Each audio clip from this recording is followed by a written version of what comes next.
Amperge Convida, com Heloísa Carpena. Em um mundo hiperconectado por transportes velozes e comunicações em tempo real, as relações entre pessoas situadas em países diferentes se intensificam muito e naturalmente surgem conflitos entre elas. Litígios transnacionais e medidas judiciais que atravessam fronteiras se tornam cada vez mais comuns, o que exige que haja uma cooperação jurídica entre os diversos Estados soberanos. É disso que cuida a Conferência da Haia, que propõe a progressiva unificação de normas do direito internacional privado a fim de dar conta dessa nova realidade.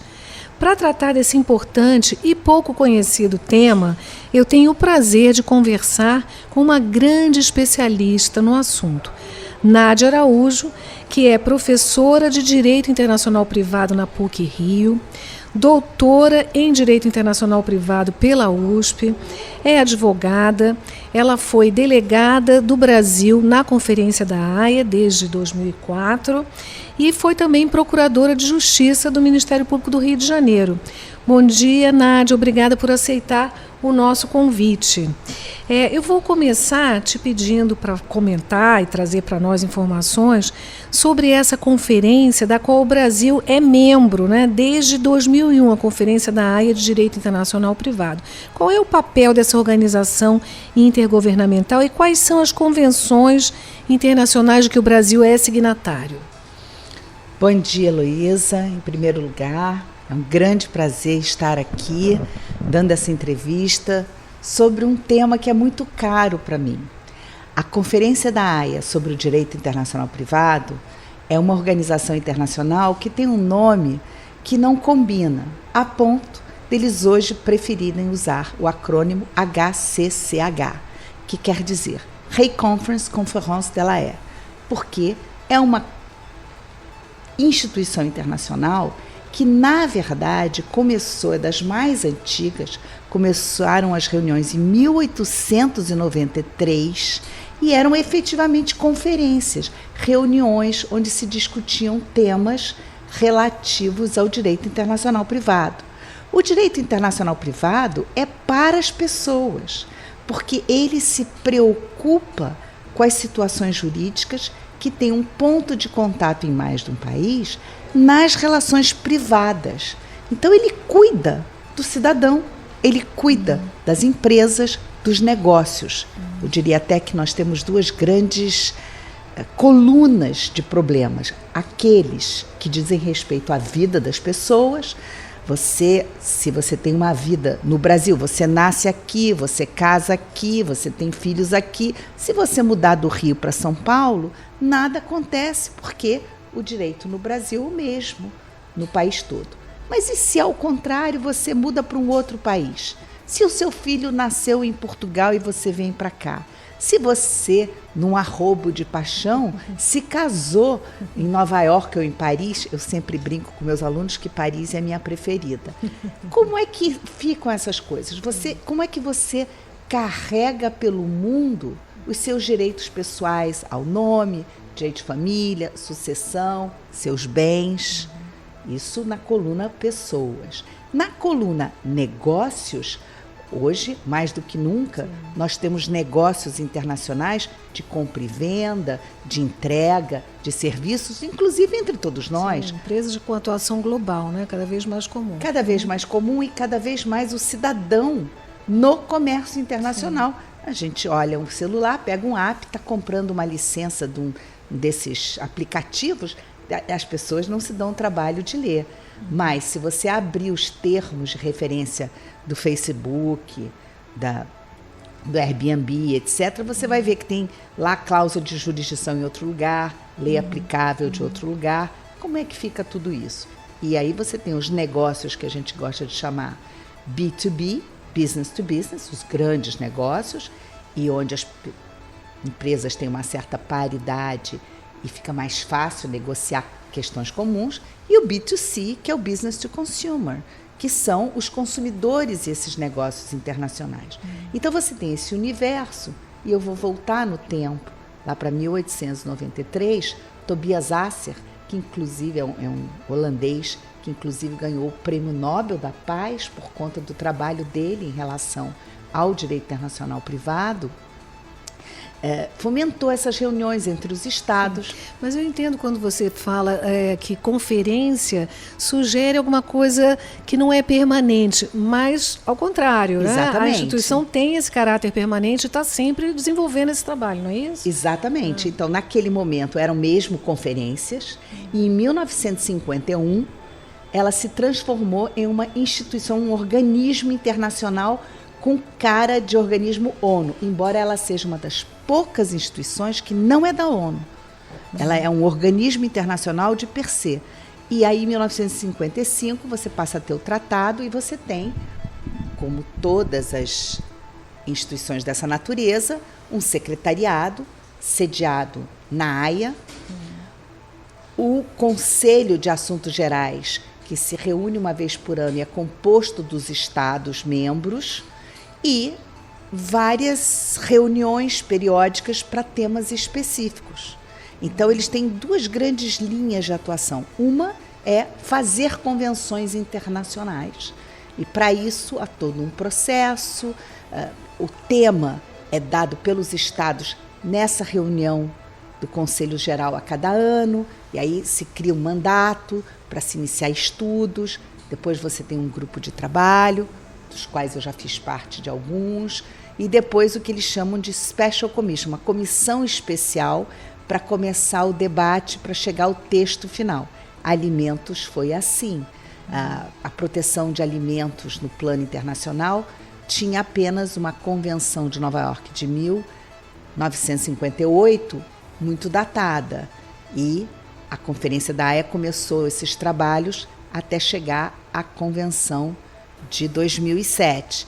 Você teve algumas reuniões dessa comissão especial, que foi pouco a pouco, é como um legislativo. Você debate, os países trazem sugestões e tudo, e depois você tem a conferência diplomática, onde o texto é fechado, e depois cada país leva para casa, a seu modo, que foi o que aconteceu no Brasil. A Convenção dos Alimentos passou pelo Poder Legislativo e foi, afinal, aprovada pelo presidente. Vamos falar dela, mas quais são as outras convenções que o Brasil é signatário, além dessa?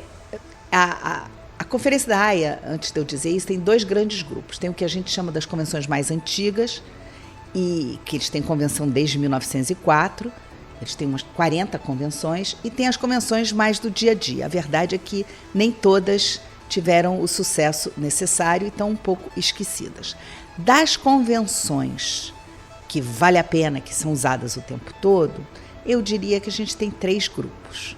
Um grupo das processuais, e nelas tem 4 que são fundamentais, que são a Convenção da Apostila, a Convenção de Citação, a Convenção de Obtenção de Prova e a Convenção de Acesso à Justiça. O Brasil é membro dessas 4. Adotamos essas 4 a partir do ano 2015, 2017, embora a de citação seja de 65, a da apostila é de 61. Elas são bem antigas, mas elas são convenções que souberam ir adiante no tempo, até porque elas têm uma linguagem muito aberta, elas se adaptaram inclusive às novas tecnologias, porque não há nada nelas que proíba ou imponha uma tecnologia definida. Então, essas 4, apostila, citação, obtenção de prova e acesso à justiça, é o núcleo da cooperação jurídica internacional em relação aos aspectos processuais, e o Brasil faz parte das 4. E elas servem um pouco para todo mundo, porque elas servem para a família, elas servem para os negócios, porque elas são convenções, eu diria assim, veículo para o dia a dia dessas questões processuais. Outro grupo que o Brasil também adotou é na área de família. Essa é uma grande coluna da Conferência da Haia, preocupada com o cidadão, convenções na área de direito de família. Então, o Brasil adotou a Convenção de 80 sobre os aspectos civis de sequestro de menores, que é a que dá, assim, por assim dizer, mais mídia, porque tem questões delicadas. A Convenção de Alimentos, de 2007, em seu protocolo, que cuida dessa difícil situação que um alimentando necessita de pensão em outro país e pode usar essa via para obter, em vez da via clássica de entrar num país, o país mandar uma carta rogatória ou uma decisão para o outro, etc. E a Convenção de Adoção, que também é uma convenção importante. Então, essas 3 convenções do direito de família, o Brasil também já adotou. Hoje, nós somos parte de 7 convenções, mas tem algumas da área ainda processual e da área de negócios que nós estamos caminhando no governo para aprovar, que é a Convenção sobre Sentenças Estrangeiras, a última de 2019, e a Convenção sobre a Cláusula de Eleição de Foro. Essas são 2 que o Brasil tem interesse. Para transformar isso, internalizar, vamos dizer. Internalizar. Né? Tá. Vamos falar um pouco, então, sobre essas mais importantes, né? A primeira que você mencionou, Convenção da Apostila. Ela simplifica, eu fiz uma pesquisa, né? Óbvio que eu não sabia disso, estou aprendendo aqui junto com os nossos ouvintes. A legalização de documentos públicos estrangeiros e agiliza solicitações de citação, intimação, notificação e a obtenção de provas que você já referiu. Como é que isso funciona na prática? Pois cada uma delas tem um sistema. A Conferência da Haia inventou uma coisa maravilhosa para esse mundo dos diplomas internacionais, que é a autoridade central. Que é você, além de ter o documento internacional com regras que cada país internaliza e usa, você tem uma pessoa com nome, endereço, telefone para procurar quando você tem um problema com elas. Cada uma dessas 4 convenções tem essa figura da autoridade central, que é uma invenção, como eu disse, dos anos 60, da Conferência da Haia. Vou começar pela apostila. A apostila é uma convenção para facilitar o trâmite e a confiança entre os países sobre documentos públicos. O que acontece? Você nasceu no Brasil, tem uma certidão de nascimento. Ela é válida no território nacional. Será que você pode botar ela debaixo do braço e levar para a França? Será que basta você traduzir? Como é que na França vai haver segurança sobre a oficialidade, sobre a autenticidade, né? E a autenticidade também, desse documento? Então, no passado, e ainda assim com muitos países, a Convenção da Apostila, se não me engano, está em vigor em 125 países. É a mais popular. Eu queria te perguntar, antes de você seguir, quantos são os membros da conferência atualmente? Os membros da conferência são 91 estados. E eles têm uma característica que a União Europeia é membra. Não só os países, como ela, como organização internacional, ela é membro da Conferência da Haia. Hoje, assim, se estivéssemos ao vivo, eu lhe mostraria um mapa, mais ou menos a América Latina toda, os países do norte, como os países da América Central, não todos, Estados Unidos, Canadá, México, a Europa em peso, países da Ásia, tem Austrália, tem Japão, tem Nova Zelândia, se não me engano, Coreia, Singapura. E onde é que é o buraco, por assim dizer? Mas na África do Sul está, mas não todos. Mas nos países árabes, o Marrocos é parte, e a Arábia Saudita, Israel. Enfim, tem alguns buracos pelo mundo, que, aliás, é uma das coisas que eles gostariam de ser absolutamente universais. Mas é bastante ampla, né? Mas eu te cortei, desculpa. Vamos voltar para a apostila. Vamos voltar para a apostila. Então, a gente está naquela situação de você ter um documento. Como é que era? Olha, você disse que a maior parte dos países aderiu a essa convenção. Aderiu a essa convenção, que é uma coisa importante. Como é que era? Você tinha e ainda tem, porque com os países que são fora, você tem que agir assim. Você tem a sua certidão de nascimento. Você tem que ir ao Itamaraty, ao MRE, que tem escritórios de representação. Ministério das Relações Exteriores. Legalizar aquele documento, quer dizer, que ele meio que carimba aquele documento, carimbado brasileiro, que diz assim, agora você pode viajar. E aí você tem que ir no consulado do país. Para onde você vai? Para onde você vai, aqui, para ele casar esses 2 carimbos. E aí você tem um documento que vai valer no outro país. Ora, como é que é com a apostila? Com a apostila, você vai na autoridade competente do país, e aí primeira coisa que eu queria dizer aqui, e se essa informação passar para os ouvintes, vai ser ótimo. Não deixem de usar o site da Conferência da Haia. É www.hcch.net. Inclusive, você pode navegar no site em português. As línguas oficiais são inglês, francês e espanhol, mas minimamente navegar e tudo que tem em português está lá. E ali você tem não só os textos, muita informação, eu consultei, posso dizer. Você tem cada autoridade central com endereço, com telefone, como é que cada um se organizou, porque evidentemente cada um se organiza de um modo. Então tem países, voltando à apostila, então como é que funciona a apostila no Brasil? Você hoje, e eu recomendo aos meus alunos, se formou, não deixe de apostilar o seu diploma. Como é que você apostila o seu diploma de nível superior, de modo a que ele tenha validade em todos os países, ele seja considerado autêntico, em todos os países da apostila? Você vai num cartório, a maneira como nós internalizamos a Convenção da Apostila foi de dar aos cartórios esse poder junto com o CNJ. Então, no Rio de Janeiro, não são todos, mas quase todos, inclusive quem tem até na porta, assim, a gente faz a apostila. Cartório de notas. Cartório de notas.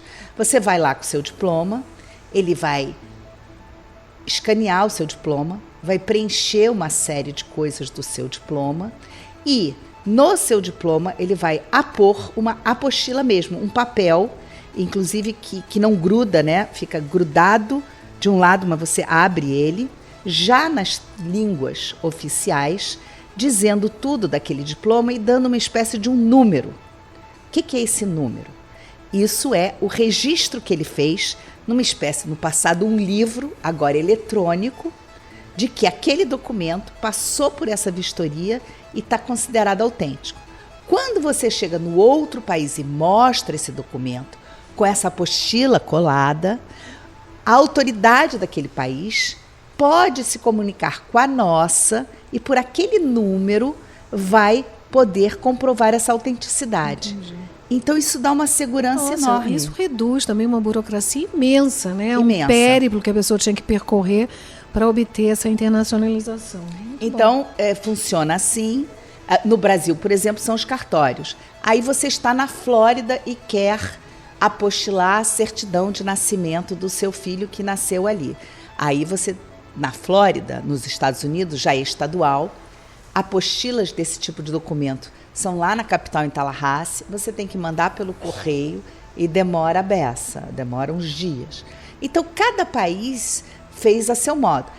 Tem lugares que tem mais de uma autoridade competente. Em muitos países, os tribunais são competentes para apostilar os seus documentos e não uma certidão de nascimento, por exemplo. Mas tudo isso você acha no site da Conferência da Haia. Entendi. Então, a apostila é tudo de bom. De novo, uma vantagem. Se você apostila o seu diploma, não só você tem ele físico com a apostila, como você fica com o QR Code, ele passa a fazer parte desse arquivo do CNJ. Então, se você perder seu diploma, você tem ele, você consegue uma segunda via apostilada. Então, é uma garantia enorme. Se você fizer isso, essa é a minha recomendação. Fica a dica. Fica a dica. Muito bem. Então, prosseguindo nas convenções, hoje em dia há cada vez mais famílias internacionais, né? Esses casamentos transnacionais. E sobre esse tema, então, se destaca a Convenção sobre os Aspectos Civis do Sequestro Internacional de Crianças, que cria regras para a repatriação, né, levadas para crianças levadas legalmente para outro país. Essas regras têm sido aplicadas no Brasil? Essa convenção está produzindo efeitos aqui? Essa convenção é uma convenção muito interessante, no momento até alvo de bastante polêmica, de questões. Qual é a ideia da Convenção da Haia de Sequestro de Menores?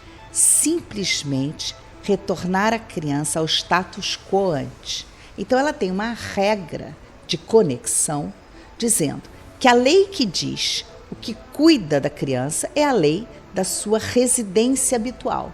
Ora, a criança morava num determinado país. Aquele país tem um direito que determina como é que é a guarda, como é que não é a guarda.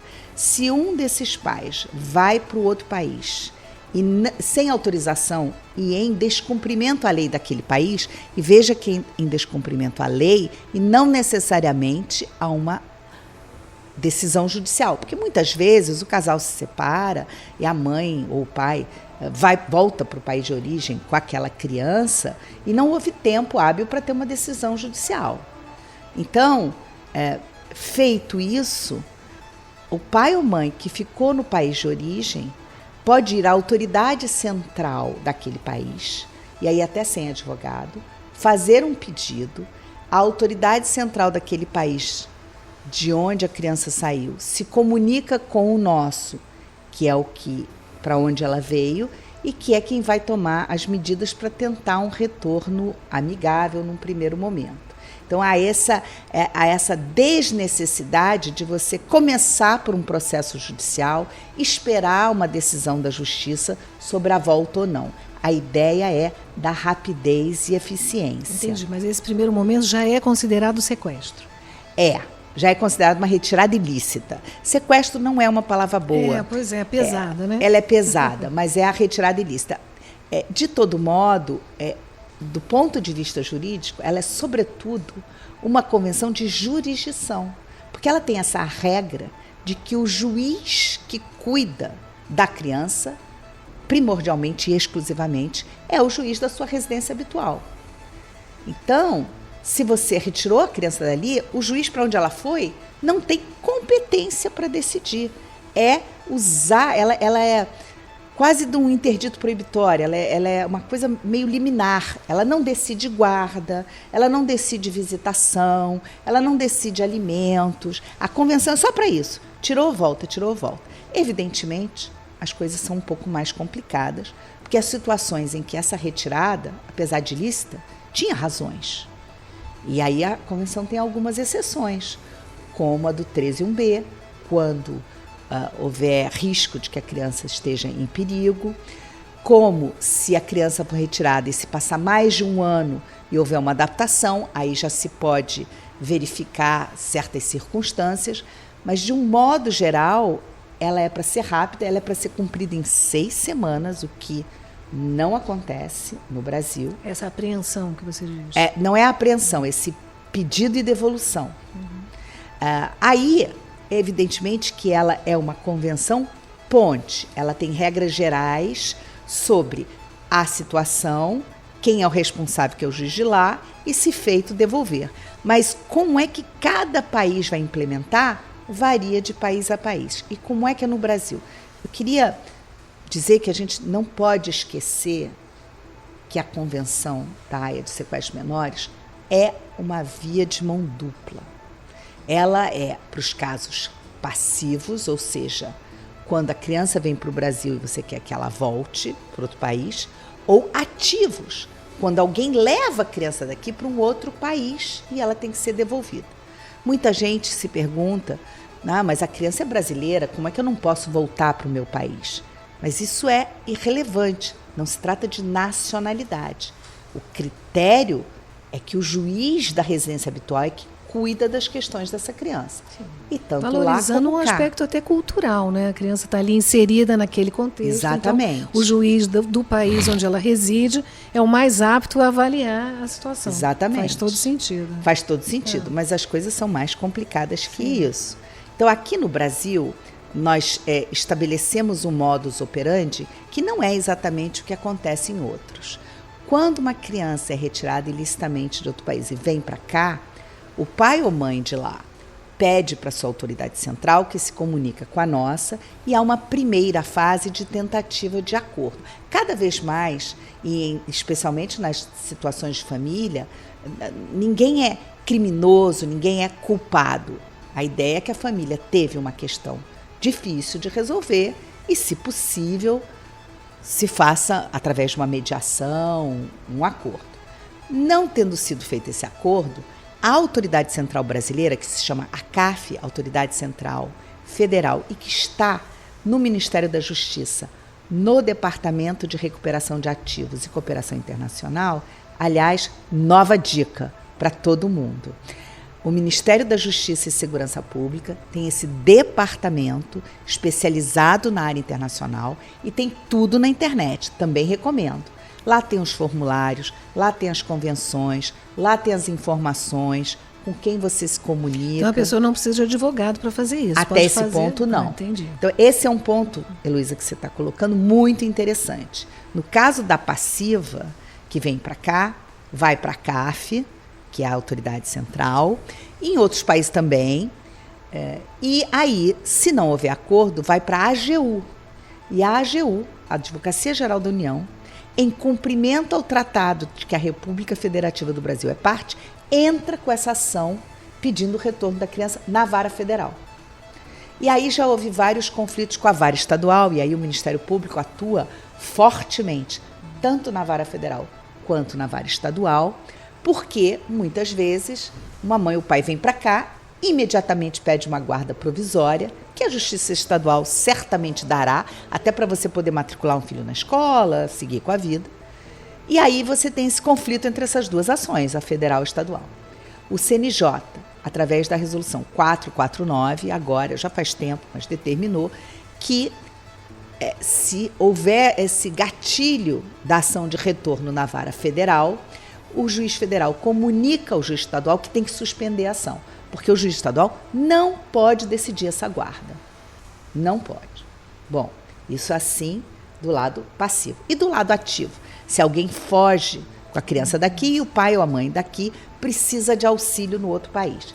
A autoridade central de lá vai auxiliado no primeiro momento, mas ao contrário do Brasil, muitos países não dão representação jurídica. E a pessoa tem que contratar um advogado, tem que entrar com a ação por conta própria e fica numa situação de vulnerabilidade muito grande. É uma encrenca, né? Então, famílias internacionais têm que pensar antes de casar, não é? Muito. Eu queria dizer só uma outra coisa sobre isso, que a mãe ou o pai que veio, aqui também vai ter direito à Defensoria Pública da União, que, apesar da Defensoria Pública da União ter assim, um certo teto econômico, para os casos da Convenção da Haia, há um provimento de que a vulnerabilidade é inerente e eles defendem independente das suas condições. Então, no Brasil, as duas partes têm representação jurídica e apoio. E apoio. É super importante. Mais recentemente, 2020, né, bem recente, o Brasil ratificou essa convenção que você já mencionou, sobre a cobrança internacional de alimentos. Quais são os instrumentos franqueados aos cidadãos brasileiros com base nessa convenção? Essa convenção é uma convenção mais moderna que a Convenção da Haia de 80, portanto ela é mais ampla e ela foi mais cuidadosa em todas as funções da autoridade central. Mas basicamente o funcionamento é similar. Até porque a ideia de fazer essa convenção de alimentos foi para auxiliar a convenção de sequestro de menores. Porque muitas vezes o gatilho do sequestro é porque a pessoa que se separa no exterior não tem meios, não tem apoio jurídico para cobrar alimentos e volta para o seio da sua família para ter apoio. Esse apoio. Então, nesses casos, que você está num país e tem que cobrar alimentos em outros, mesmo procedimento, mesmo ministério, mesmo site. Ministério das Relações Exteriores. Não, Ministério da Justiça. Tá certo. Justamente você elimina o Ministério das Relações Exteriores porque as partes passam a se comunicar diretamente entre as autoridades centrais. Então você vai à autoridade central, que no Brasil é o Ministério da Justiça, que se comunica diretamente com a autoridade central do outro país. Você elimina justamente essa etapa do Ministério das Relações Exteriores na comunicação e tudo fica mais fácil, mais rápido. Aí a parte que necessita de alimentos vai à autoridade central, que vai fazer um pedido para outra e já vai entrar direto lá. Enfim, a coisa funciona assim. Na Convenção de Alimentos, eles estão trabalhando no iSupport, que é uma plataforma para essas cobranças e transmissões serem eletrônicas. As coisas estão avançando bem.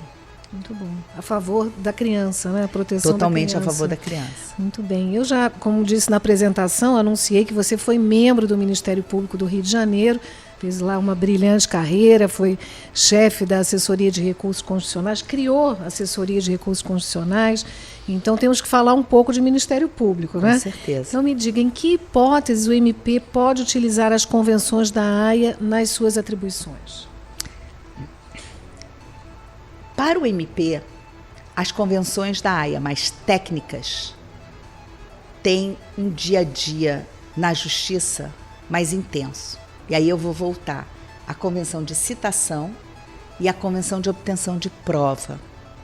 Porque num processo judicial que o MP atua, e inclusive naqueles que ele atua como parte da improbidade, das ações civis públicas, da tutela coletiva, se houver necessidade de obtenção de uma prova em outro país, o veículo é esta Convenção da AIA, que é para aspectos cíveis e comerciais. Então, o MP precisa ter uma boa noção dessas convenções e como elas funcionam, justamente para melhorar a eficiência da atuação quando há esses elementos internacionais.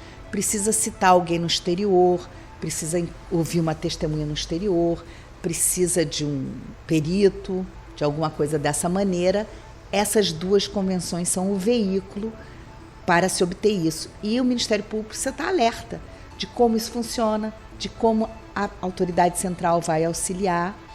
No caso dos pedidos passivos, passa pelo STJ, um pedido de exequatur de homologação de sentença estrangeira, onde o Ministério Público Federal atua sempre, independente do assunto, mesmo no pedido de homologação de uma sentença arbitral estrangeira, um assunto absolutamente privado. Se houver um pedido de homologação no STJ, o Ministério Público Federal dará parecer. Nesse caso, tem o seu papel de custos legis. E, então, você tem essas convenções processuais, são um instrumento do processo. Elas são, assim, meio que acopladas ao Código de Processo Civil, embora as pessoas não se deem conta. Sim.